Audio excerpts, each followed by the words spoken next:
హిమాచల్ ప్రదేశ్ దుర్ఘటనలో మృతి చెందిన విద్యార్థి దిల్సుఖ్ నగర్ వాసి మాచర్ల అఖిల్ మృతదేహం నిన్న లభ్యం కావడంతో ఈ రోజు స్వగృహంకు చేరుకుంది.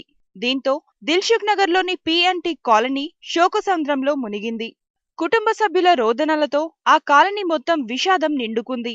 అఖిల్ మృతదేహాన్ని సందర్శించేందుకు విఎన్ఆర్ విజ్ఞాన్ జ్యోతి కాలేజ్ కి చెందిన విద్యార్థులు, మిత్రులతో పాటు మాజీ ఎమ్మెల్యే సుధీర్ రెడ్డిలు వచ్చారు.